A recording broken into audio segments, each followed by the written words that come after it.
monde entier, Gemidor TV, Bodore Yango.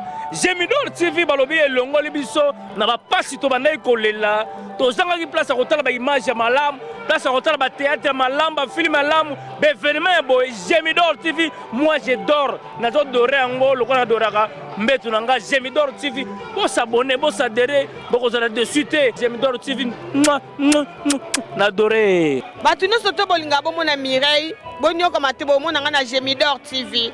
Gemidor TV, Gemidor TV, Gemidor TV. Bo s'abonner na bino ebele. Bo mona Mireille senenga lamba, Mireille senenga sokola, Mireille senenga lala. Bonjour bandeko batali ya Gemidor TV. Toye lisusu ndeka kezalaka boyebi toyaka toujours pona ko informer bino vraiment. Yango mukola lelo toye vraiment na ndeko na biso o bozomona déjà kati na plateau. Ye abengaki biso azana kotungisama mingi na makambo ebele o eza kati na ye o ye moko kaka akoloba pende toloba kaka e koengager kaka ye moko parce que boyebi bien média eza eloko akosaka na ngote na yango vraiment tokokende na lombango nanu ndenge zaka kopesa ba sponsor nyoso pe babone nyoso Gemidor TV place nyoso besoin ba mbote ebele merci vraiment na confiance au sala biso merci na tango nyoso bozoya vraiment ko s'abonner pe ko liker toujours en tout cas ba commentaire pe ya bino ezo sala biso force merci mingi na nyoso tout na ngoto ko ya vraiment na émission na biso ya lelo ya grandeur o bino nyoso tout bolinga ka pe bozela ka vraiment na mukola lelo toyambi ndeko na biso ako se présenter bien que ngana yebi pe alekaka déjà kati na émission à grandeur mais mukola lelo eza un peu spécial na makambo oya ye nango oye moko kaka yebi ako se présenter de nouveau encore enfin que boye baeli susu. Bonjour mon frère. Bonjour de Onzinga. Tout monika ka obengaki biso mbangu vraiment olobi de Onzinga naza vraiment na makambo oyo tungisinga il faut na ya au plus vite que possible na leka na émission à grandeur pour naloba. Alors maloba katina yo nanu to retourna nanu vraiment bonne santé pe libota santé kitoko apaka confinement et continuer to respecter distanciation sociale nini tozomi batela kaka parce que soko mi batelo batele baninga faut respecter le consigne ba konjamboka ba pesi to fanda. Oui, c'est très important. Mais à part ça naza bien Libotagno surtout bien. Libotagno soza kitoko en tout cas on n'a pas à déplorer toujours kumisaka ka ne balobaka biso mo photo mi batela. D'accord. Kotamba kotia masque bisika na kati ba bisi comme obligatoire kotia masque na ba train comme obligatoire voilà c'est la transport tout ce qui est transport public il faut tout en tout cas. Ah d'accord. Mais eloko nini oyo memi mbangu ko benga biso ko ya kati na Gemidor TV pour na koleka vraiment oloba eloko ni ezotungisa kati na yo vraiment et pour na ba balandi ya Gemidor ba abonné à Gemidor TV ngai naza de Koedi en Suisse na komelaki ndeko eleze ka observation na ngai le 19 juillet awa na kanisi na komelaki eloko moko bon ndeko eleze na komelaki ka neti observation neti observation neti remata pour à continuer na mona ki moi dysfonctionnement na kati na komelaki après aye ko répondre pe ngai après na komaki au moins ba liboso ya monaki te mbala komona na musu na komaki na kanisi na liboso ya 19 jours monaki peut-être tant na bakisi kolobake mibeko oyo bazui eza anti constitutionnel oyo décision mokozi ya mboka parce que tous 8 ans toi libanda quand on a le temps moi j'aime la lecture de toute façon d'accord tant la constitution de temps en temps pour na yeba c'est vrai qu'il n'est pas homogène. Il y a des choses qu'il faut dans un état normal, il faut pas longoler en go, parce que ça ne sert à rien. Et puis ajouter d'autres lois dedans, d'autres articles. Surtout on attend kilo Congo, je me suis dit pour bandeko ba yeba l'intention malamu na koluka moi ba eskizenga c'est pas bien. Na koluka na tanga on a komela kindeko elezer que chacun tire à ça la conclusion naie. Pour son asali ezaneti droit de réponse et pas na ngai na komela ki na WhatsApp. Et puis, on a attendu qu'il appelle ça droit de réponse dans le sens que on a comme là qui est liboso, on a mis balai, on a droit de réponse à Makamaloba qui dans les 20 sur l'émission il y a Masalona député le 23 juillet, ça c'est ça qui n'a Alors, si tu comprendre bien, tu faire comprendre Bandeko Gemidor TV, nous avons une émission Ndeko Eliezer na PCP Bambote Sika Zali en tout cas. Nous sommes malades toujours, donc voilà. Émission à Salaki parce que tu as dit que tu as un poto Baidi pe basé belé donc Edi Oya s'adressa à Kolobake Edi à Suisse Oya répondaki donc ils a vraiment yo ozoloba sincèrement parlant que yo mutu bokomana ki vraiment na ye. Oui, ngande la komela ki Ndeko Edi oroba ki zangai. Eza mutu mususu te. Si ozana ba message yango pe awa o nyoso na koloba awa komona ke no ezaki penza yo na téléphone na yo be change nyoso bosalaki. Ezali. Parce que pendant la salle on a introduction à liboso na lingi na rafraîchir ba mémoire hein on va lundi émission yo ndenge na longue manette non po na tanga na manette te au fait ngai comme un bon citoyen na ndaka mingi Ndeko honorable Ndeko Eliezer depuis ça fait des années na komela ki eboye Ndeko Eliezer ces derniers temps je ne me retrouve pas dans vos émissions parce que tu as fait un choix politique personnel qui est la Moka dont je respecte beaucoup. Mais j'ai une observation à faire. À l'époque, tu dénonçais tout, mais aujourd'hui, j'ai l'impression que tu défends les intérêts tribaux et non de la Mouka qui était censée être à l'opposition, y compris la Mouka qui est devenue un serpent sans tête.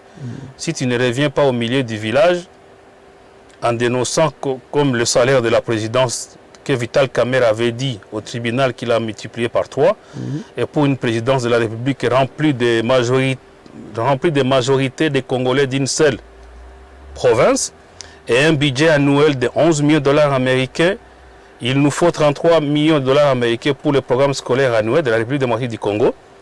Et autre chose, IDPS est incapable de créer une chaîne de médias au lieu de nous casser les oreilles avec tous ces petits fous pour le respect de la RDC. Et Zanga Ndeko Edi na Suisse. Oh, message à Zanango. Message à mi balé na komela ki Ndeko Eliezer eza oyo. Oyo tindaki Ndeko Eliezer à réagir.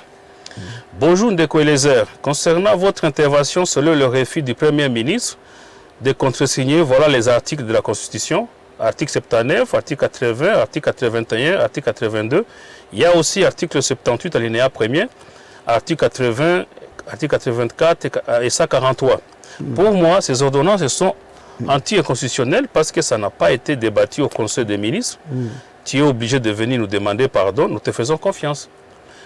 Pour les pardon, parce qu'il y a ça qui référence à l'article 90. Article 90 est entre le Premier ministre et le ministre Naye, Bakosa, l'année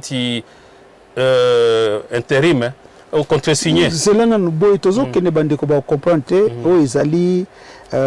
anomalie entre yo na Ndeko Eliezer. Tant que c'était par rapport à quoi oyo oyelelo obandako yebisa biso. Donc si j'ai vraiment il y a les kambu oza yo na Eliezer ezanini. Si j'ai kambu eza tant na komela ki Ndeko Eliezer d'abord pour na intitulé droit de réponse à Ndeko Edi na Suisse. Ndeko Eliezer abimisinga neti yo komela ki na pona nini. Ezaki li kambu. Na komela ki pona sala neti aza et tout ça fait longtemps dans Tokomi Wapi. Mais c'est vrai, je ne me retrouve plus dans l'émission Tokomi Wapi. Vous se retrouver dans Nini. Se retrouver dans le sens que nous avons dénoncé dans le Loba, nous avons dénoncé le dysfonctionnement makambo amboka, nezotambula nini tout ce qui est sordide, tout ce qui est obscur, même comme réseau Sangatina, on Kabila, il dénonçait beaucoup, on aimait bien ça. Et puis c'est vrai que quand tu as une chaîne, il y a opposition. Donc je ne suis pas dans le parti politique et mon côté, mais j'ai trouvé qu'on était bien informé à temps réel dans l'auditorial, dans le magazine, mais tout d'un coup, à un certain moment, depuis que Félix a commis la présidence, tout a changé. Et c'était dans mes droits, comme Ndeko que non, je ne me trouve plus. Qu'est-ce qui a changé? Après, ça a une explication. On peut comprendre que voilà pourquoi la ligne éditoriale n'a pas changé, qu'ils ont abonné pour naboy. On a comprendre. Mais Ndeko Eliezer, si on a changé la ligne éditoriale, a expliqué que non, soit on a changé, soit Masolo a commis député honorable, je ne peux plus dire autre chose. On a le bacardan qui sont députés parce que peut-être banagasi barar bango obligé bango bon na éviter mais pour les états non les baboka non état les bakambo ebele ba Congo na non état Les institutions ne sont pas comme on peut établir son apôtre. C'est vrai que dans comme les Bongo, mais tout d'un coup, je n'ai pas compris la suite. Oh, yelinga sikoyo. Il faut comprendre vraiment du temps pour répondre les heures. Parce que Kendaki, dans le sens que, à part la constitution, il fallait contredire na katia beaucoup na likozi la constitution. Tu dois utiliser les articles pour me contredire. Et ça volonté na yote. Et puis, on s'est livré na bobino ba police Congo bozana ba injure facile. On s'est livré na ba injure facile vis-à-vis na ngai ba mépris. Au fingi ngai, au fingi mwasi na ngai que to message na ba émission mutakala nga na fandi na mwasi na ngai comme si tu me connaissais déjà jadis. Ok na côté moko extrapoler côté aux expliquer nga français na tanga kapé français. C'est pour ça que je suis venu te répondre. Na la kisa que dis-moi qui tu fréquentes, je te dirai qui tu es. Oyaka poto na lingo ba combattant. Ba combattant wana ba combattant ba ndeko biso wana baza ba tumingi na kati mango mingi na kati mango batanga te. Wana na ibisa po yeba. Mais biso bansu toyaka ba mboko totanga, on a nono dans les annales totanga. Siko tango kutana mutu ba batanga te yo mitie mwa likolo na totanga na Congo nini mboka po totanga kuna ba école za pété. Eloko kabila ishwaki yango wana mususu. Po yeba ko ba minga mutu FC, c'est na mutu FC c'était ndeko elezer. Ton président ezala kabila utu kolongwana au Félix Aye au niveau programme scolaire et universitaire c'est zéro. Osomona opesa ba définition opesa ki ba définition na yo ngana ko la kiso ba vraie définition au lobby makambo ya intérim au lobby makambo ya compétence makambo nyo sokende ko extrapoler mbango wana na sepeli na ko ya ko pesa ko apporter aux lumières ozana affaire na mutu atanga moi moke natangi na Congo natangi pe na poto depuis je me documente beaucoup natanga ba livre belé pona comme na hauteur yango na yaki pendant na répondre parce que de ondinga j'étais vraiment choqué dans le sens que ndeko elezer a ebingaite et puis pour l'information non ndeko elezer na Facebook était biloko wana nyuso nataka kula ça fait des années na biloko wana te non na koma kutu kombo na ngate mais yo kendo bange ngai na mwasi na ngai to fanda ka boy to fani to tala ba émission ya mutakala auto mesana to ndeko elezer quand même et 10 kilos un peu quel orgueil et puis le mususu ndeko elezer na sepelaki mingi et je suis prêt à engager parce que les injures arbitraires boye je suis prêt tango koya na poto na ko luka esika nyonso ozali na ya ko porter plainte contre yo parce qu'il faut expliquer ngai ni de près ni de loin mon colonie aussi monanga na FCC mon colonie aussi monanga na PPRD to na IDPS carte ya membre pesa ki ngai ndo pesa ki carte ya membre yango et puis na kolinga na yeba lisusu ngai na mwasi na ngai to fanda wapi totala ba émission mutakala oyo pesi biso omoni le petit esprit attaque les grands esprits quand tu n'as pas les arguments tu te livres à injurer les gens ndenge bo message na mboka na bino na ba état non état ozomona tu es le premier tu es un grand donneur de leçons de morale ozo kende kotala soki mama na biso ya Lubumbashi sénatrice oh basalaki ba échange verbal na de Alexis Mwamba. Tu étais le premier à aller donner des leçons et toi tu te permets au nom tant on a commis là qui on attend qui moi si na yote maman bana donc je respecte beaucoup ta femme mais tu connais bien na yo siko tu te livres de causes dans la place yeah afingi yo na moi si na ngai afingi yo na moi si na yo tout à fait otala so otala ba émission ko exaba ba mona ninga lobi na monoko na ye onga na fandi bo masi na nga fandi otala monsieur Buzoba ya mutakala ona mesana mais ce qui to connais bien par une émission to comprendre bien et bani ndenge nini ye kaka leki na media mbala moko abandi ko finga yo ndenge wana ce que vous expliquer bandeko va comprendre parce que c'est un peu bizarre tu les connais pas il te connaît pas ni ta femme mais il passe directement il commence à t'injurier comme ça c'est je sais pas na makambo na komi awa de onzinga il y a pas mais makambo oyo komaki to kende makambo oyo komaki ezaki pona nini pona kotalisa eke azo travailler lisusu bien te mais ça yo po yebaki ya comment lelo député et qui peut changer de façon à travailler naé tout à fait obita na komela qui est il y avait pas matière à fingangai et puis à part on a vu ko finganga c'est quoi moi il m'a pris pour un vaurien neti ba combattant ya kena komona ngona nani na bamboka kena utambula tambula na ba mayu na yenyo kena utambula ona il m'a pris pour le combattant de vaurien moi je suis quelqu'un documenté on attanga et puis pour ton information de Kwelezer ngana tangi tango Mobutu quand les écoles avaient de très grands professeurs, les éminents, qu'on appelle les éminents, on a foutu un bon côté pour ta classe. Mais mieux vaut tard que jamais, parce que bon de Kwelezer, yo kotanga na kimokolo c'est bien beau. Je peux comprendre que vous avez une famille, moi, il n'y a pas si tôt, vous avez une classe, mais nous, on a eu cette chance de faire ma classe. On a eu cette chance. Mais, tu n'as pas inventé la roue. Tu as trouvé la roue inventée, et déjà inventée. Yo, yesiko, la kisi biso batotanga liboso na ok, yo inventé roue, pour tangi na butu, na mboko ya non-état, ba professeur, mango moko, bazo débattre le même sujet, mais bazo ko arrive que c'est. Bah, professeur doit na yoka moko wana batangi sur ba droit, mais quand tu le mets dans un plateau ils ont des divergences totales. On a tout cette place on a mingi parce que de onzinga tango Mobutu on avait des professeurs et on avait de la qualité aussi la récipient nous les étudiants on avait le niveau oya yo bozozo wakona ba diplôme ko somba soki ya nini et puis là comme tout ne connaissait au benginga ke naza c'est là ba écrit na ngai on naza mutu FCC. Oh, il faut que FCC. Ndeko ngana mutu amanyema. Oh, qui kambelembele kota kutoki bwe mutu amanyema. Chez nous, on sait apprécier et désapprécier. Ceux qui sali malamu, j'aurais la note de dire oh, ils ont malamu. Ceux qui sali mabe, je vais dire oh sali mabe. Ngana muswahili, ozolanda. Et namoni verbe facile. Ndeko wana namoni a force à me taper pas de et pour la kisinga olingo pesanga tanga yo la kisinga pe français de quoi les airs. Moi je sais lire à travers les lignes et comprendre ce que je lis. C'est ce qui est différent entre toi et moi tes professeurs, tes grands certains professeurs là-bas ils sont très bons. Il y en a je dis il y en a certains qui sont très bons. Mais là sur 10, on peut trouver 3. Les autres 7 qui restent vraiment c'est du Camelot. Camelot c'est du au moni full hein, la full. Sur un seul thème où Fanny Bango matière il n'arrive pas à se mettre d'accord. Si Koyo a comme ça na comprendre de quoi les airs. Na kokota na ko expliquer malin ba omona na comme une de réponse na ngaite on a expliqué dans introduction nano. Bande ko bakota la ba yoka et puis moi j'ai droit de réponse à makabo lobaki et puis na ko répondre yo.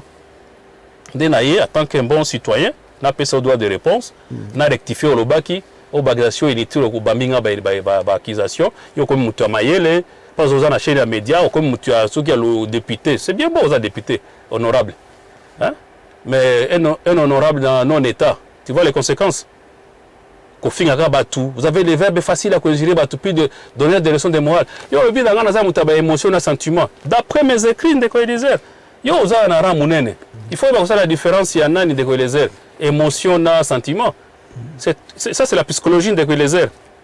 Ça, le droit criminel. Hein? C'est la psychologie. Quand on a l'émotion, un sentiment. Autant qu'il y a lobby, balamoko bambinga FCC, au bambinga balamoko côté mususu ngana moi c'est ngata batia buzoba, quand même les heures. Ah, de kolangai. Ça fait honte vraiment comment ba député netibino ou il y a non député il y a non état. Hein? Je sais que tu dénonçais hier les lois commis droit et pas nabino bosala yango. Je vais t'expliquer, j'ai tout ça préparé. Au moins il y a beaucoup de tangi. Je ne parle pas dans le vide. J'ai bien résumé, j'ai pris mon temps, j'ai pris mon temps de tout écrire. Prends ton temps, Oyo Kangai. Et puis là, on était intellectuel, Zonga, il y a Congolais, Congolais, et non, c'est vrai, Alobaki, Boé. Et j'étais dans un sentiment, dans un tribal, dans une émotion, je l'ai mal perçu. Je ne suis pas moindre que tu peux imaginer. Hollandi, voilà. Et là, on a des points sur le site directement. Parce que je bololé, un vorier, pourtant je suis un vorier. Papier, mouchoir, Kleenex. D'entrée du jeu, je te demande d'abord de retirer tes injures faciles. Voilà. Oye ofinginga kerobi ngaina mwasi na ngai tomesana kotala ba émission ya Mutakala comme si on a été ensemble, on regardait ensemble. Et puis moi quand je t'ai écrit, j'ai écrit au niveau de la Constitution, il fallait venir me contredire avec les articles aussi. Parce que Vital Kamerhe dit pièce contre pièce. Moi je fais référence à la Constitution. Et puis aux autres banakati kuna que article na yo, les articles na ngaita je n'étais pas dedans. Moi, je lis. Moi, j'aime bien lire. Je fais qu'une simple lecture à niveau nangaï. Je ne suis pas constitutionnaliste. Mais à travers les lignes, j'ai fouillé, j'ai compris que non, il y a quelqu'un qui ne joue pas. Pour la moni awa, au Pessinga côté Morazamutu FCC, selon les écrits, au Benga Zamutu ba émotion, Et j'ai voulu vraiment qu'on retire. D'abord, je ne suis pas ni membre de FCC, ni membre de PPRD, ni membre de parti, société civile, Moko, tout politique, Moko. Je ne suis pas dedans. Je suis un simple citoyen. On a dit que le pays ne fonctionne pas bien. D'abord, on peut appeler ça le pays. C'est un pays non-État. Hier, azo porté l'allégation et pas nayo koza muta FCC ou bien PPRD, c'est par rapport à quoi? Ya makamka yo komaki ou bien bo sologa déjà na balangage à comprendre que oza muta parti wana. Omoni dans Congo mboka na biso wana ba comme na bozo ba moko boye. Selon mes écrits on a tangeli bato na komaki on a komela ki ndeko elezer. Je ne suis pas de PPRD et je vais te le démontrer A plus B awa. Toi FCC. Moi, je fais qu'un simple citoyen a réclamé que depuis bientôt 2 ans, une année et quelques temps, 2 ans, il n'y a pas le changement. On attendait un changement majeur, tout le monde, les choses changent. Et comme on était comme un État digne, à gauche, à droite, les médias ont sauté. Et puis, on a fait une manifestation, et comme on a mutu à Kabila, et comme on a mutu à Kabila qui est responsable, on a formé Nabino. J'emprunte vos propres façons de faire, de réfléchir. Et le comité Lombo, Félix Antoine Tshisekedi, le président chef de l'État, mais Bolongo na mutu na Bambi na ministre intérieur. C'est un pays qui veut une chose et son contraire en même temps. Et toi, tu es un député de non-État, mon frère Ndekolezer, honorable. Parce que quand tu tiens des propos comme ça, j'étais abasourdi. Omuna ofinga ngana mwasi nangake bon mesana ofandi na mwasi na yo botala ba émission à Mutakala comme si toi et moi on s'est déjà assis une place na tala ba émission à Buzoba. J'étais bien élevé par mes parents et que mon père, je te présenterai une fois mon père au Monaye de la vieille école de l'éducation. Et puis surtout aussi peu de chance à Kotanga Ndeko Elezer na époque à Mobutu. On est vraiment les lauréats étant à Mobutu. On avait des éminents professeurs au Batanga Malamu. Mais au Yayo Kabila, vous avez des professeurs éminents.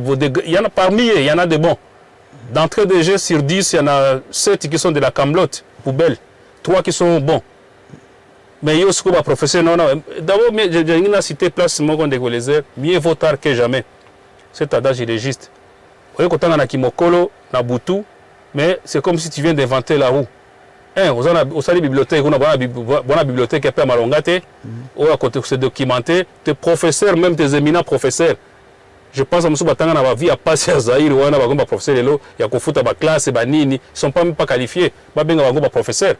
Sur un seul mot, thème moko, il y a loi na bango, basali ba mibeko na bango moko, ba constitutionnaliste na yowana. On peut savoir ba référence, mais ils n'arrivent pas à se mettre d'accord na makambo bango moko ba basalaki. Tu vois déjà, c'est un état non-état de Elezer. Parce qu'il y a un bisika mususu.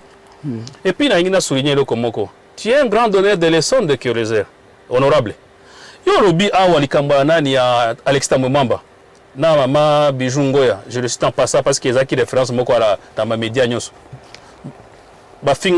Et moi, j'ai résumé un truc pour te montrer que je ne suis pas d'FC ni PPRD. Parmi vous, les politiciens RDC, vous avez les injures faciles. Et ça se voit à travers toi.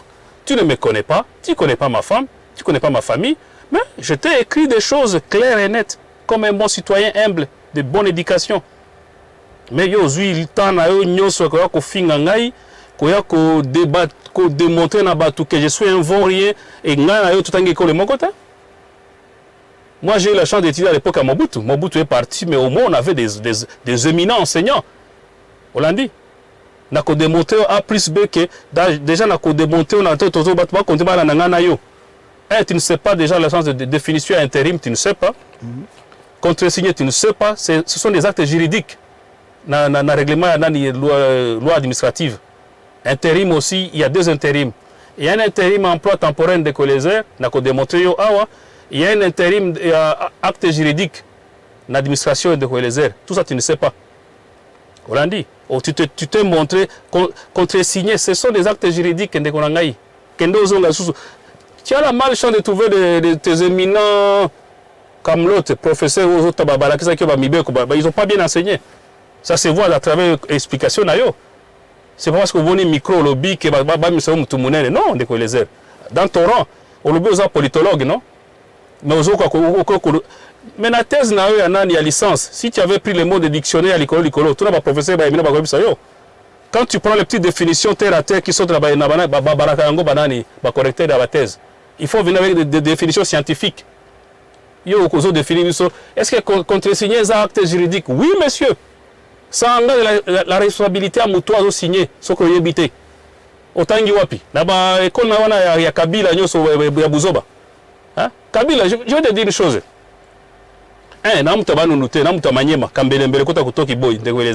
Je suis du Maniema pour t'en informer. Écoute bien les airs. Chez nous, il n'y a pas les domestiques qui sont chez nous. Chaque monde est dans sa naïe. Et moi, je suis comme ça. Je ne sais pas que mandé na bateau akuna. Kabila a échoué sur le plan scolaire. Il y a enseignement supérieur, santé, social, a échoué à qui? Ça, je ne mets pas de l'eau dans ma bouche, je te le dis. Je ne suis pas de FCC, rien du tout. Un bon citoyen qui fait des analyses correctes et ponctuelles. D'abord, c'est scientifique déjà. Par rapport à eux. Non, mais ce type, tu lui colles la mouka, il était dans le plateforme pour ma élection, Abino, c'est un type de l'IDPS. En passant, je vais te rappeler une chose. Moi, mon père nous a amené à adhérer à l'IDPS, pour ton information, 82. Je pense que tu n'étais pas encore dans l'IDPS, je pense. Ou bien tu étais dans votre sentiment tribal. L'IDPS écrite, couchée sur le statut. Et ça, il y a qui Bassamaliba, pour ton information. Hollandi, place où? Va vérifier, tu vas me dire, viens me donner la réponse. Mais l'IDPS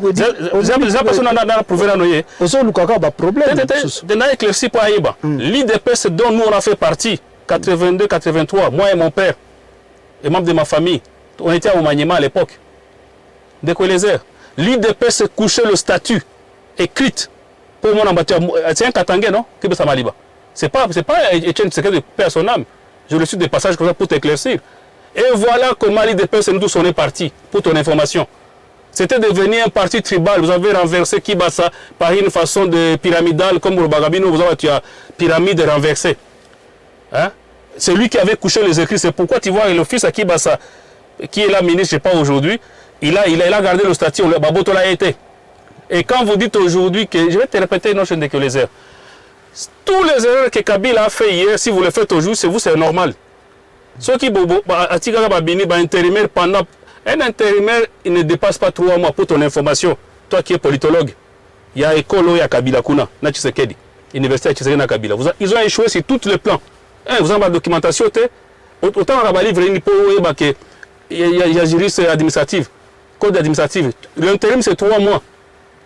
Dépasser 3 mois, c'est dans un pays non-État. Au comment tout le monde ne connaît pas Nabino. D'entrée déjà, tu m'accables, tu as FCC. Voilà le type qu'il a écrit derrière. C'est moi. Olaninga. J'ai étudié dans les très bonnes écoles, Tango Mobutu.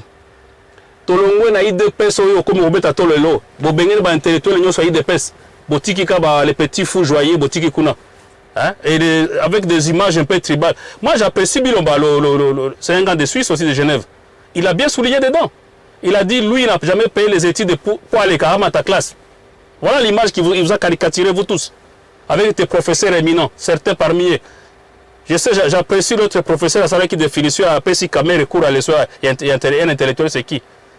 Oh, vous avez bien facilement des verbes faciles, vous finissez à battre. Mais, dès que les airs, vous avez un somme. Moi, je ne regarde pas la face cachée de la personne, ça ne m'intéresse pas. Au Bambinga, tu as un sentiment, je sais lire à travers les lignes, pour ton information, et comprendre ce que je lis. Ça, c'est encore un autre élément. Je sais lire à travers les lignes et comprendre ce que je lis.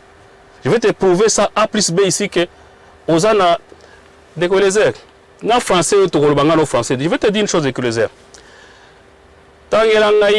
D'abord, quand tu fais le résumé de l'intérim, il y en a 2. Documente-toi.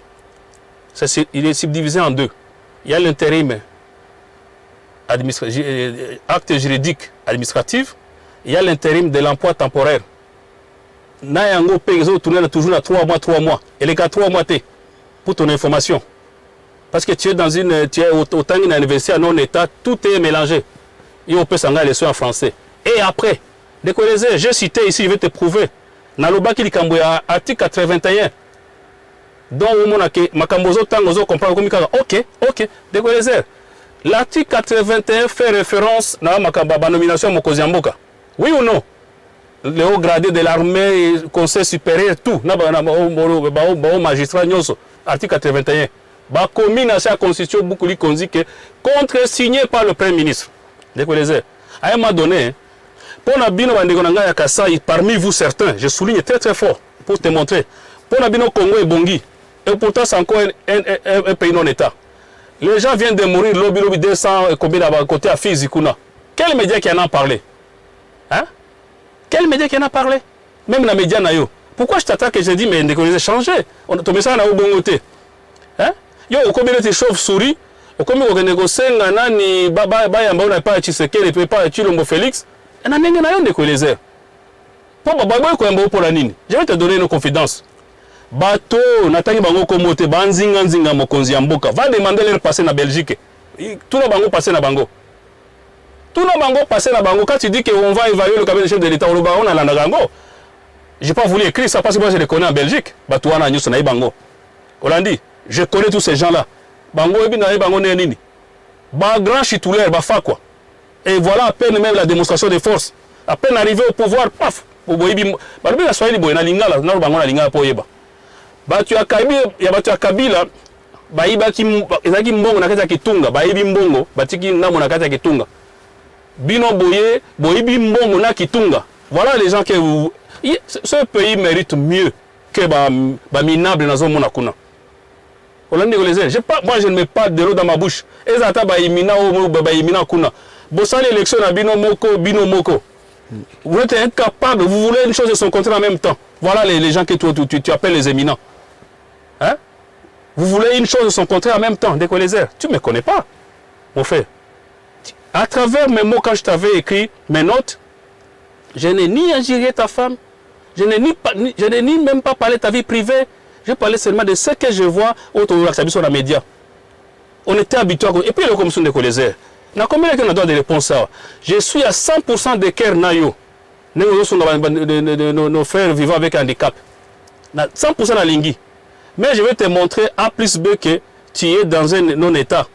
On veut une chose et son contraire. Ce qu'on a critiqué hier, nous on le fait aujourd'hui, c'est normal. On a dit que Mikanda, José Makila, Soumanda, le document signé qui est Kabila. On a dit que c'est Hachéo qui tourne, mais c'est non conforme tout ça. C'est pour te dire que c'est un état non-état. C'est non conforme. Pourquoi je dis ça? Décollésère. Tu critiquais hier, maman Olive Lembe Kabila, que à Botoli ministère, maman Talab sur le Camboyo, à Botoli ministère, il y en a des affaires sociales, à commission Ngoyaye, pour la Gosugabatu. Nous avons la place. Mais les lois, yo, au Botoli ministère, il y a personne qui va avec handicap, non? Tout le monde a tant que rôle de député, qui est créé les Mibeko. Tout le monde a plateau, il y a non état, il y a assemblée, assemblée non état, au créé na Mibeko, on a monique, parce que Babalani na français malamu de les loi na justice ne beko tongo ya Ramboka non mi beko na justice ya malamu mais vous biso to ko tango Mobutu de Golezer je vais na raconter makambo ebeli tango Mobutu tu sais ba slogan on a état de droit peuple d'abord Félix il a appuyé que yango pas Mobutu c'est la même génération ya biso nyonso non appuyé ko tango Mobutu c'est des coquilles vides état de droit ya wapi. Où as-tu vu dans un cabinet de chef de l'État, Baïbi Mbongo, mais il y a seulement une arrêtée. Deux personnes qui sont arrêtées, 2 personnes seulement. Où étaient les autres? Ou bien il y a l'incompétence, comme tu es même incompétent, manque de ton expérience, tu ne sais même pas définir ce qu'on appelle ici la compétence, tu es incompétent ou irresponsable. Ce qui n'a pas toi, Mokonzambo a démissionné. N'a pas toi. On l'a dit. Même Makambo Ilukamba, un vrai premier ministre n'a pas démissionné, pour te dire vrai. Je n'ai pas. Tu as affaire avec. Tu sais, chez nous, quand on n'a rien à dire, on s'était. Na Swahili Barbabongo. Mais des Colézères, on y a Koufinganga gratuitement, on a Kisanganeti. Et après, des Colézères, quand aux autres, ça, la lettre administrative, on y a habité. Autant des Colézères, il y a qu'on français. Quand on dit précédent et après, et après ça, l'article 81, oh, il faut la contre-signer. Tant que vous avez ok, Tu as même une malhonnêteté intellectuelle. Tu n'es même pas un affranchi. Au lieu où Ndeko dit oui, tu as raison ici, n'a pas à comprendre, mais comment on défendre politique, pouvoir, d'abord on a dit tout non. Pourquoi vous vous accaparez de Tshisekedi Tshilombo? C'est le chef de l'État de tous les Congolais. Mais le lieu comme il y a Bino Moko Batuakasaï, c'est quoi cette histoire? Ndeko les airs. Tout le monde on vous reprochait ça depuis Mobutu, donc on est victime. Non, Ndeko les airs. Changez un peu, c'est quoi dans cet ADN? Hein? Et comme le président c'est la Bino, tourne la Bino, il va s'enrichir quand on vous fait des remarques, non, tu es FCC. Je n'ai ni. Tu sais, il faut là que ça aille, tant qu'on porte plainte, il faut que tu m'amènes une carte. Il y a FCC, toi il y a PPRD, toi il y a parti politique et Moko. Et puis on a que ça aille, place ngana moi si nanga to fanda kailezer, tout à l'heure bloc à mutakala ngana moi si nangai. Quel kilo tu as? Voilà c'est. Tu sais, moi je sais, je vais te dire une chose. Natangelo place Moko a Ndeko Elezer pour mona nenge bozo kumbamboka. Le patron de tout ce qui est la gouvernance politique, Ezanani Ndeko Machiavel. Voilà Ndeko Elezer. Celui le patron, Yanani ya gouvernance nyoso ozomona ba forme nyoso gouvernance. Na ngina cité passage na yo pona na argumenter makamusu na sima na yo. Nenge bozo memela Félix Tshisekedi Tshilombo na ba morale moko ya bino tribal et tout, c'est pas ça. C'est pas ça du tout. Natangelo qu'est-ce dit Machiavel? So oui Machiavel, tu es un politologue non? Nakoloba boye poto kende bien parce que bandeko balolanda biso vraiment tango zoloba Machiavel expliquer na Machiavel azanani azamuta colonie azana mboka nini il était qui parce voilà. Que tu as dit qu'Aza sous son invité. Oui, Machiavel c'était Machiavel c'était on peut le résumer comme l'un des plus grands politologues. Ouais. On a tous déjà de gouvernance. C'est tango ba Sicile c'était un Italien. C'est lui qui d'abord il a gouverné et puis il a fui, il est revenu, il a écrit beaucoup, il a écrit pas mal de livres qui peuvent être contradictoires aujourd'hui, mais tous les grands politiciens du monde font référence à la document. Parce que c'est vraiment le monument de tout ce qui est gouvernance. Entre gouvernant et gouverné. Même Nietzsche l'a contredit quelques trucs, c'est tout à fait normal, le côté intellectuel. Nietzsche avait venu contredire Machiavel. Mais je vais te raconter ici ce que dit Machiavel. Pour comprendre que voilà, le type que tu as à faire, c'est un type qui est instruit. Avec de très bons professeurs. Et puis moi, je me documente moi-même. Je paie mes livres pour me documenter. Hollandi, naza mututi ya balabala où tu as présenté aux yeux du monde, bandeko bota ndeko ko melinga. Et puis tu on la kisi mokimo ngera ndeko edi ya Suisse a peza bololé. Bato mingi ba seki ba vient nanga mingi ba lobi ya ibiote. Hollandi, abi ya ibiote. Pourquoi on regarde ba affirmation moko boy, selon ba écrit na oza mutu PPRD to FC. Ndeko nanga naza kunate et je peux te démontrer comment ils ont échoué. Na école Hollandi, ton école université au Saliwana, voilà échec. Échec total. Vis-à-vis de parmi 10 professeurs na Congo, il n'y a que 3 qui sont bons. Le reste c'est la camelote. Yo tanga Moudimbe wapi yo. Hein, t'as connu Moudimbe? C'est pas la camelote comme tes éminents professeurs. Oh batangisa ki yo buzoba. J'ai lu. C'est quoi les changements? Pour nous tous, l'état de droit n'est pas le reproduire des erreurs. C'est très important de les erreurs. C'est quoi les changements pour nous tous, ou l'état de droit? Ce n'est pas de reproduire les erreurs d'hier pour justifier le présent. Je voulais te citer cette passage de Machiavel. Machiavel réfute toute conception morale du pouvoir. Le chef de l'État ne doit pas obéir à une morale fixe, mais s'adapter aux circonstances, ce qu'il appela la fortune. Entre parenthèses, en latin, fortuna, en latin signifie la chance ou le destin. En dissociant la morale du pouvoir, il ne dit pourtant pas que le chef de l'État doit être immoral, mais qu'il peut s'affranchir de la morale si c'est nécessaire. On l'a dit? C'est ce qu'aujourd'hui on appellerait le pragmatisme, ou le primat de la fin sur les moyens, Autrement dit, le chef de l'État doit maîtriser et faire foi de tout idéalisme qui le contraindrait à moraliser sa politique. Hollandi mutazo yebsayo. Makambo ndeko eleze elongwe na cadre na yo wana omemaki yango. Parce que ola kisi mokili mobimba kendeko edi à Suisse azama bololé enga utala ba mutakala ye na mase bafana utala mutakala Mon frère, je me documente. Mon jeune frère, je me documente.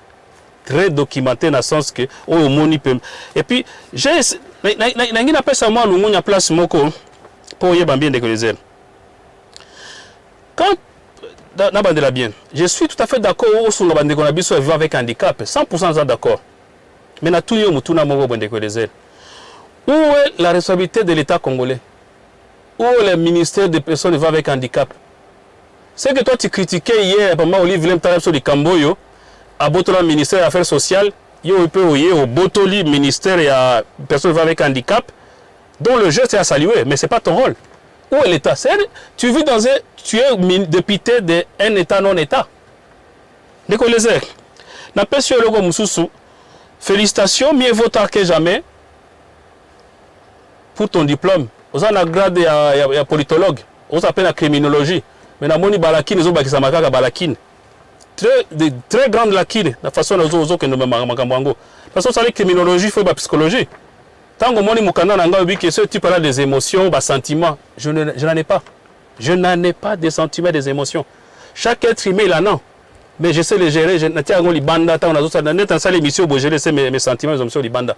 Je te parle en tant que scientifique. Awa. N'a qui se comme sous. Tu sais, décoller.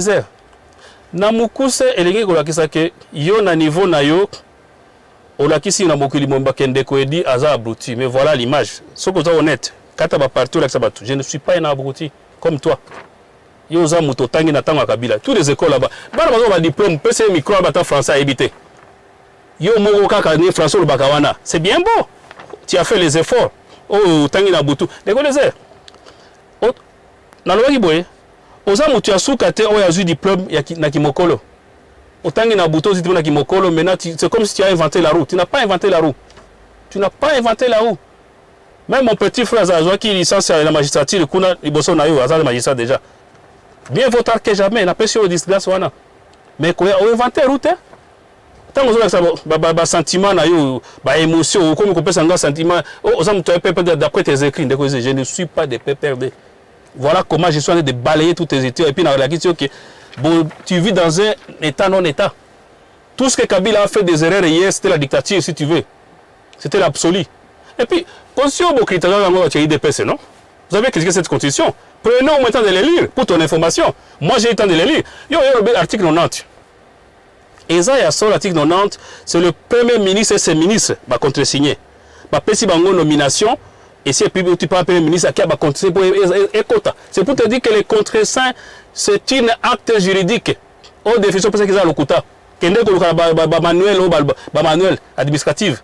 Les contre-saints, c'est un acte juridique. Et ça demande de la compétence. Quand tu mélanges les choses, tu ne sais pas. Va revoir tes. D'abord, si tu retournes à tes professeurs, parmi tes professeurs qui ne vont des camelotes. La Suisse, on va camelote, la Suisse. On va camelote. Todi, poubelle, foulou.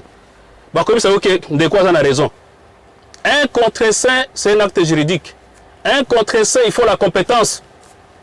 On l'a dit. Même des professeurs Ilukamba, il devait me démissionner. Il a démissionné parce que ça, c'est du mépris total.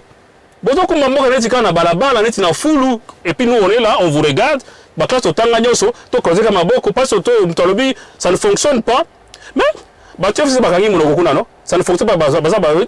En 2023, mais vous sortez vos gants, voilà vraiment.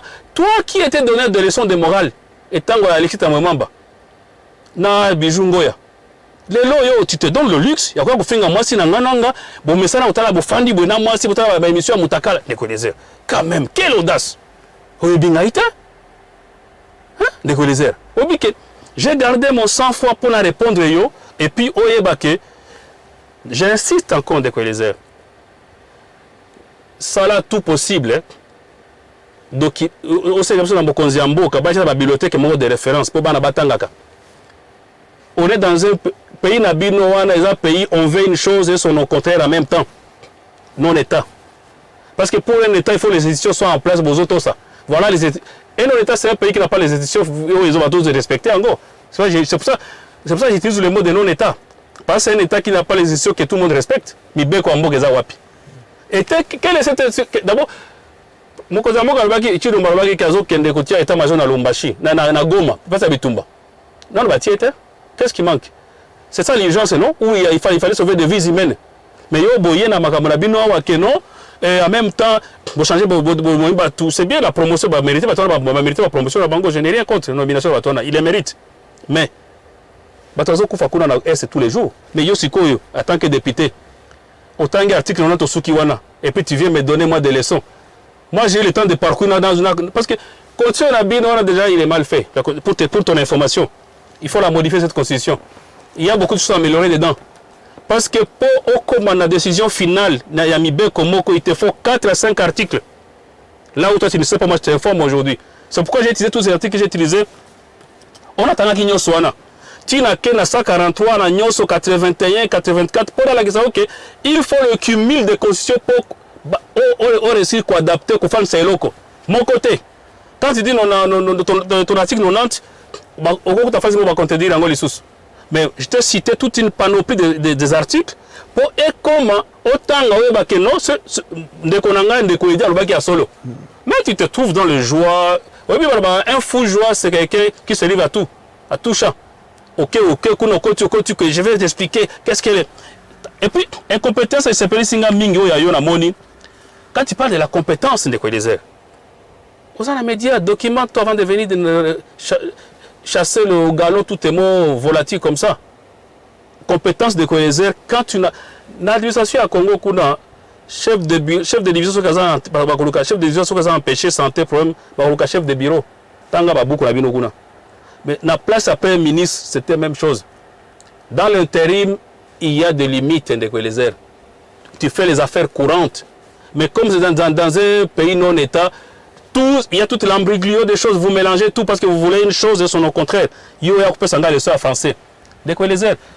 Quand on dit le mot ici qui a été utilisé, pour Batindayo, et article autre que celle prévue.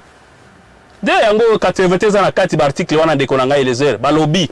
Et puis, je vais te citer une chose pour moi que dans une place on a Alexandre Konabiso Oyo, Azamutu à école à non-état, école à professeur Mokanyamouya. De Colézer, dans l'article 81. Qu'est-ce dit l'article 81 de Colézer? J'ai dit pour comprendre. Autant que Yango Batouamona qui a émission, ok, mais il fallait expliquer que Nekoïdiaz en a raison. Nasara qui référence à l'article 81 parce que Banoma qui Banoma qui ce sont les gens qui sont cités ici. Il a aussi mandaté un ambassadeur, mais Bazana Katia Liboke Oyo, pour ton information. Mais comme tu es dans un état étudiant, il y a un état non-état, vous mélangez tout, vous voulez les choses de son contraire. J'ai lu pour toi. Article 81. Sans préjudice des autres dispositions de la Constitution, les présidents de la République nomment et relèvent de leurs fonctions et les cas échéants révoquent sur proposition du gouvernement délibéré en Conseil des ministres. 1. Les ambassadeurs et les envoyés extraordinaires. 2. Les officiers généraux et supérieurs des forces armées de la police nationale, les conseils supérieurs de la défense entendus. 3. Les chefs d'état-major général, les chefs d'état-major et les commandants des grandes unités des forces armées. On l'a dit place. Ok. Les conseils supérieurs de la défense entendus. Les hauts fonctionnaires de l'administration publique. Les hauts fonctionnaires de l'administration publique.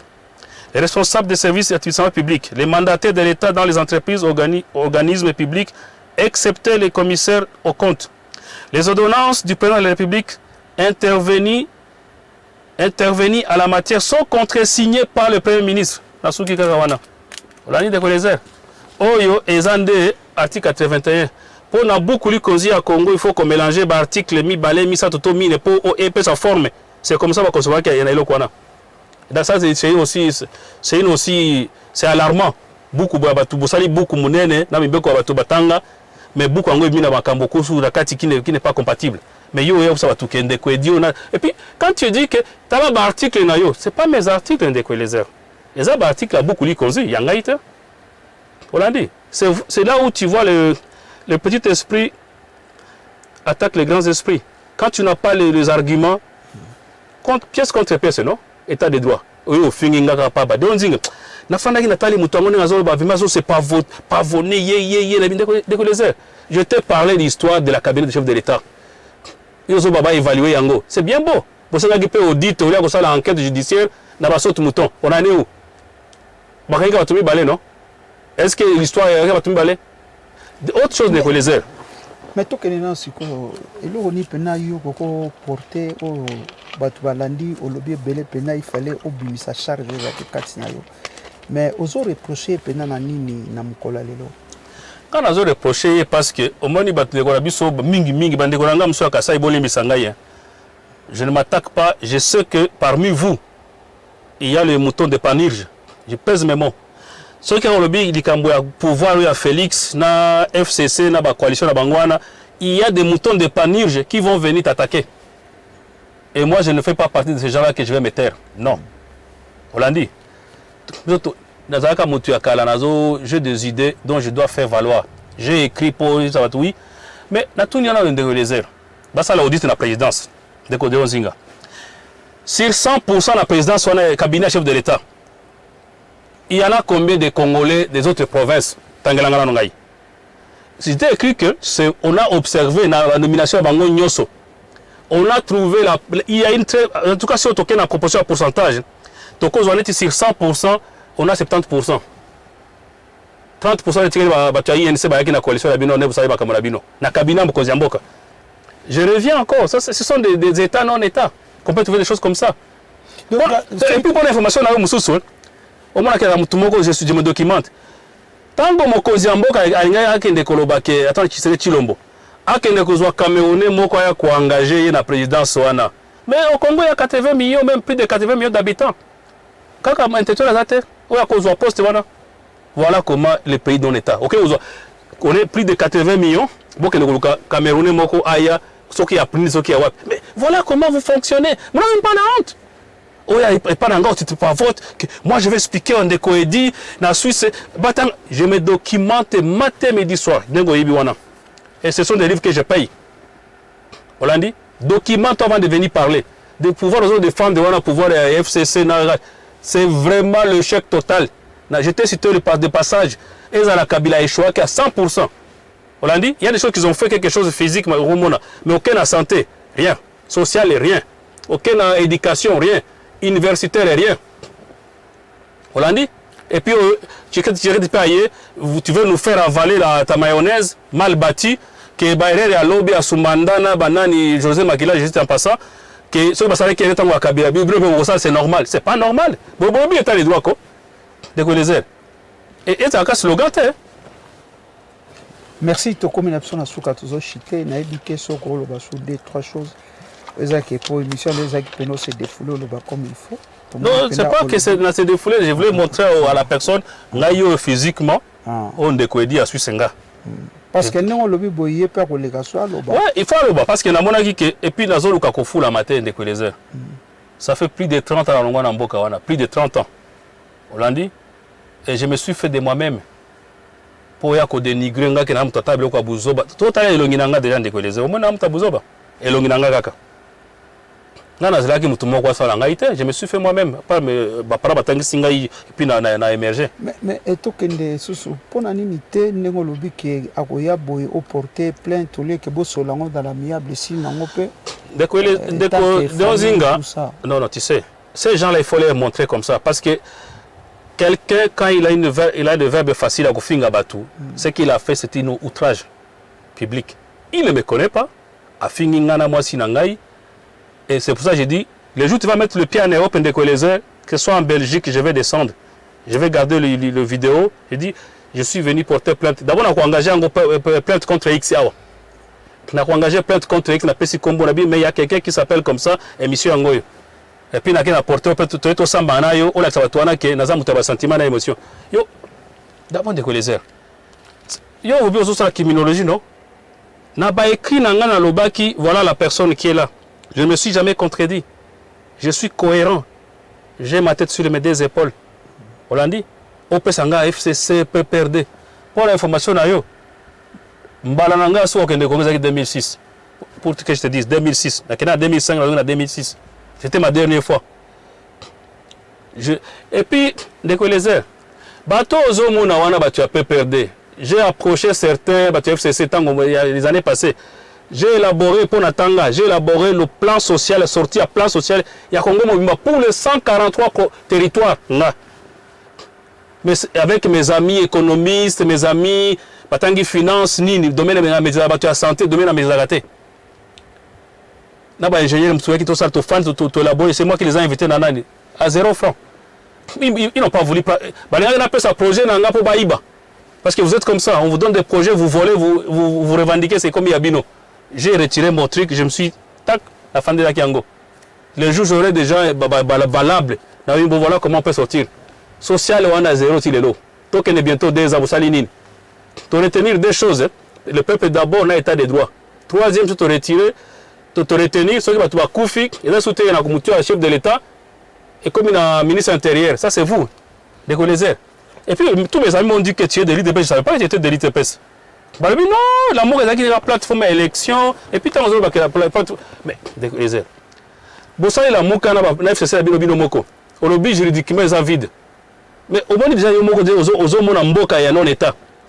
Vous sortez des choses, et puis ils ont pesé, ils ont confirmé que la Mouka, il y a du vide juridique, et ce vide juridique, mais décollez-vous, ça c'est quel État? Un État doit faire des institutions. Où est le ministère de l'Intérieur pour ne pas stopper tous ces besoins? Où est le ministère de l'Intérieur pour stopper tous ces besoins? Si FCC c'est un vide juridique, Bokangi Ango. Bokangi. Si la Mouka c'est un vide juridique, Bokangi Ango. Ceux qui cachent les pesants de Bokangi Ango. Et puis l'autre chose, je vais être rapide. Bokangi Vital Kamer de l'État congolais a Kangi Vital Kamer pour le détournement des deniers publics. Mais l'État congolais a continué à foutailler. Et Béra doit d'être adjoint. C'est illégal. Parce que Bokangi titulaire, il faut que l'on ait ça déjà. Bon, il est qu'on a une nomination. Bon, confirmer, bon, confirmer. Mais bino, on moutaïbi mbongo à l'État congolais, bon, maintenir un pouvoir, et puis, on se foutailler sous mbongo, et puis, on est dans quel État? Voilà l'argument. Bokangi Vital Kamer, Aïbaki Mbongo. L'État congolais a moutakangi. Mais aussi, Botier et Béra doivent attendre intérim, mais l'intérim a des limites. Il n'est pas tiré plus de 3 mois. Mais ils ont trouvé un mot normal. Parce que Kabila a fait, le gouvernement, c'est tout illégal. Dans un État, non-État, c'est comme ça, ça fonctionne. Ne venez pas me dire le contraire, négocier. Je vais parole parce que ta ligne a gardé moral nanga malam. Merci, Bandeko Balandi à Gemidor TV. Bon, Monica Kande Konabiso Edi Ayaki vraiment Koloba Oezaraki Pasi Katinaye. Webi Kande Toba des propos tenus, Eza ko engagé Kakaye na Makambu Oyo Ezwami Yena de Konabiso Eliezer. Donc, na yango pe toko senga na ndeko vraiment. Soki oyebi ndeko te koyate na balégation ya ndengona Koloba mabe. Na yango luka peno sa ba investigation eta que bon journaliste oyeba penza ndeko malamu avant da ndenge nini azaka ndenge nini. Na place yo ya koloba ba bêtise o esali bango pasi ye na libota na ye nango toleki kaka kopesa bandeko nyonso tout o bateni biso compagnie ya kolanda émission ya lelo na kati na grandeur émission à grandeur merci mingi pe na babone nyonso à Gemidor TV merci na bino botika la malamu.